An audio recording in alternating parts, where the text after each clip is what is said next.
आज का हमारा विषय है अवसादी चट्टान। देखिए अवसादी चट्टान अवसाद शब्द से बना है, जिसे इंग्लिश में सेडिमेंटम या सेडिमेंटेशन कहते हैं, यानी कि पदार्थों का धीरे धीरे नीचे बैठना। जब जब पदार्थ कहीं से आकर कहीं इकट्ठा हो, दूसरी जगह से आकर कहीं इकट्ठा हो और एक के ऊपर एक परत दर परत जम जाए तो वह सेडिमेंटेशन कहलाता है। और इसीलिए इसके घनीभवन से जो चट्टान बनती है उसे अवसादी चट्टान कहते हैं।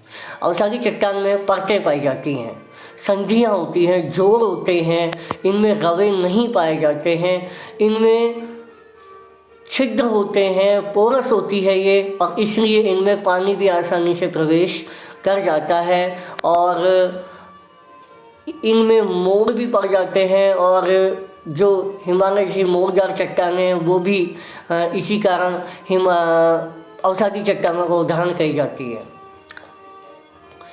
अपनी जो भूप्रकृति है उसके लगभग 75% भाग पर सिर्फ अवसादी चट्टान ही पाई जाती है। तो अवसादी चट्टान की इस कमज़ोर कड़ी के कारण कि इसमें जोड़ होते हैं, संधियाँ होती हैं, पानी से प्रवेश कर सकता है, इसी कारण यह इसमें रासायनिक अपक्षय बहुत अधिक मात्रा में संभव है। और अब बात करते हैं अवसादी चट्टानों के प्रकार या अवसादी चट्टान यांत्रिक क्रियाओं के द्वारा कौन कौन सी अवसादी चट्टानें निर्मित होती हैं।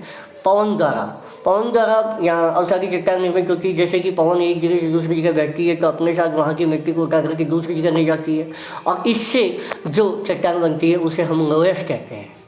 हिमनद भी दूसरा है हिमनद भी अपने साथ जो भी मटेरियल बहा करके लेकर आता है, अपरदन करके लेकर आता है, उसको दूसरी जगह इकट्ठा करता है और उससे बोल्डर क्ले, टिल, हिमोर आदि कई इस तरह आकृतियाँ बनती हैं जिन्हें हम अवसादी चट्टानों की श्रेणी में रखते हैं। जल द्वारा भी बहुत सारी अवसादी चट्टानें निर्मित होती हैं। जल अपने साथ बहुत सारे कंकर, मिट्टी, पत्थर आदि बहा करके लेकर आता है और उन्हें जहाँ कहीं भी इकट्ठा करता है उससे सैंडस्टोन या बलुका पत्थर, क्ले यानी चीका मिट्टी, बजरी, गोलाश्म, शेर आदि कई प्रकार की जो अवसादी चट्टानें निर्मित होती हैं। जैविक तत्वों द्वारा भी कई प्रकार की अवसादी चट्टानें निर्मित होती हैं, जैसे जीव जंतुओं द्वारा, जैसे चूना पत्थर, खड़िया मिट्टी, रेडियम एरिना, पेट्रोलियम, ये सब जैविक तत्वों द्वारा निर्मित अवसादी चट्टान है। देखिए पेट्रोल जो आज हमें मिल रहा है, कोयला जो आज हमें मिल रहा है, कोयला कभी पेड़ पौधे दब गए थे कालांतर में, तो आज वो ताप और दाब के कारण उनका रूप परिवर्तन हो गया और वो एक कोयले में तब्दील हो गए।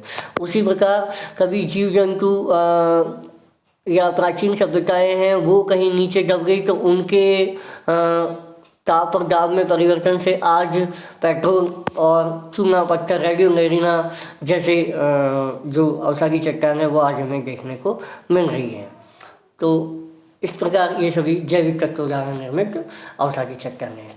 रासायनिक तत्वों द्वारा भी कई प्रकार की अवसादी चट्टानें निर्मित होती हैं, जैसे नमक, डोलोमाइट, सेंधा नमक, जिप्सम, फेरसिक और फिर कई प्रकार की ये जो चीज़ें हैं ये अवसादी चट्टानें निर्मित होती है रासायनिक पदार्थों। आज सिर्फ इतना ही। धन्यवाद।